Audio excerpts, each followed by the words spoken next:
All right, while Supervisor Perez is out for a moment, I will go ahead and start talking about our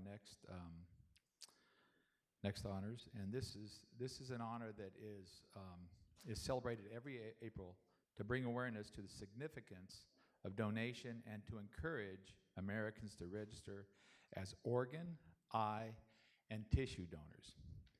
This month, let us honor those that have saved lives through the gift of donation. And with that, I'd like to call up Charlotte Troilo.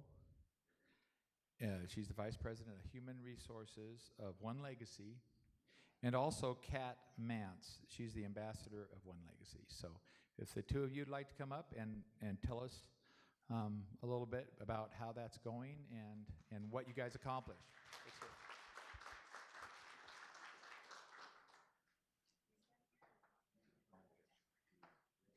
All right. Thank you, Chairman Hewitt and supervisors, for allowing me to present today. My name is Charlotte Troilo, and I've been a 32-year resident here in Riverside. So I love our community and was so impressed with our previous presenters. I would like to talk about One Legacy, which is the nonprofit federally designated healthcare organization here for Riverside County for organ, eye, and tissue donation. In simple terms, our team partners with families, donor families, to give the life-saving gift of life for those awaiting transplants that are life-saving or healing. A couple of facts: that every day, 20 or so people die because there are not enough organs available for them, and they need those life-saving transplants. These facts illustrate the importance of the resolution on an intellectual level, but I'd like to help convey that there is a profound human impact of donation, and it's my pleasure to introduce to you Kat Mance to share a bit of her story about her son. Thank you, and thank you to the supervisors as well for letting me be here and share a little bit about my son. My name is Kat. I am the mother of 3, one of whom will forever be 11 years old. My son Christopher was born big. He came into this world at 9.5 pounds, and when he passed, he was 5 feet 4 inches, and he wore a men's size 11 shoe. He was a very large 6th grader. Christopher was also autistic, and autism looks a little different on everyone that has it, and my son Chris was certainly unique. He had an imagination that held worlds inside of it. Whenever he fell in love with a character or a toy, he didn't outgrow it.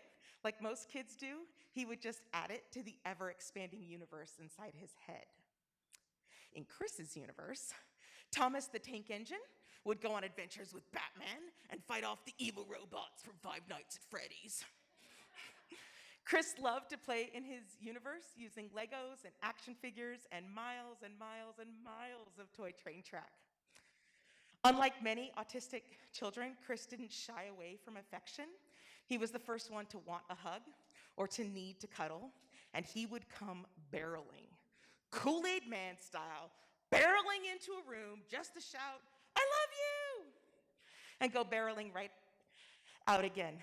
I really missed that, hugging my big little boy and hearing him tell me he loves me. Sunday, October 22nd, 2017, started like any other Sunday in my house. My husband had already been for his early morning run, and I was on my way to church. "I love you, monkey. See you later," would be the last words that I would speak to my conscious son. A few hours later, he was found tangled in his therapy swing, not breathing. The first responders were able to get him breathing again, and they rushed him to Kaiser. Kaiser immediately referred him to Loma Linda Children's Hospital, and it seemed at first that Chris was going to be able to fight his way back to us. But by Tuesday morning, it was clear that wasn't going to be the case.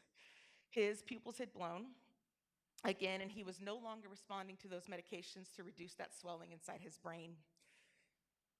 And this is where my donor family story might differ a little from other donor family stories. At that moment, I knew my son was gone. And it may look like him laying there in that hospital bed, but those machines were keeping him alive. And all I could think in that moment was, what a waste. Here is this young, strong, vibrant, healthy body, a body that had decades left, and it's not going to get the chance.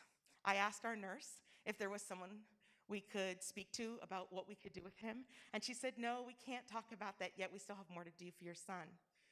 It is amazing to me the amount of care and dedication that went into trying to save my boy, even after I was ready to accept that he was gone.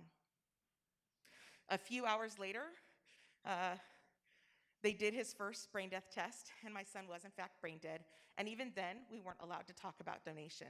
We had to wait for that second test that happened the following day. My son saved 5 people the day he died. His liver went to one man. His kidney and his pancreas went to another man. Both of his heart valves went to children under the age of 5. But Chris's other kidney went to this amazing little boy named Eddie. Eddie was born with dysplastic kidney disease, and at 3 months he was put on a feeding tube, and at 10 months he was put on dialysis. And Eddie spent the first 3.5 years of his life in and out of hospitals fighting for his life. When his family got the call that there was a kidney for Eddie, Chris's kidney, he was on dialysis 10 hours a day. That was 4.5 years ago.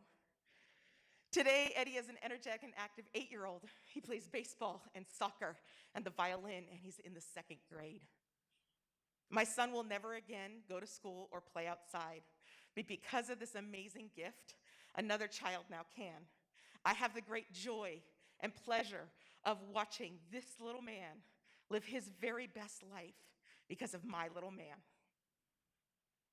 Chris is gone, but he lives on in others. Chris is gone, but he is not forgotten. And because of the gift of organ and tissue donation, he is not only remembered by us, his family and friends, but also by the family and the friends of the lives that he helped save. And for that, I will be forever grateful. Thank you.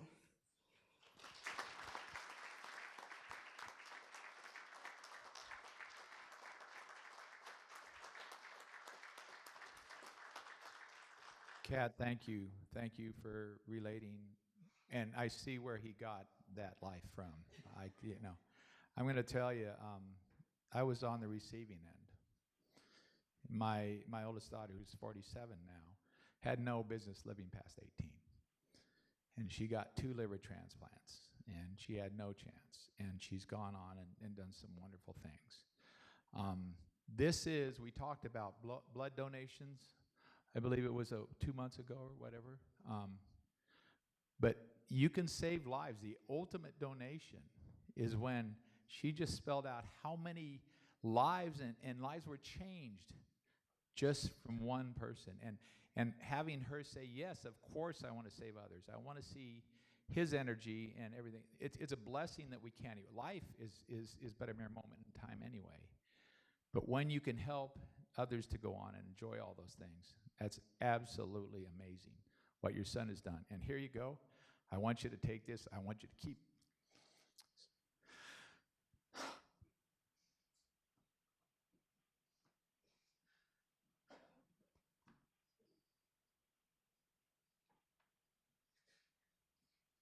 It is people like you that have given so that I might enjoy too. Thank you so much, Kat.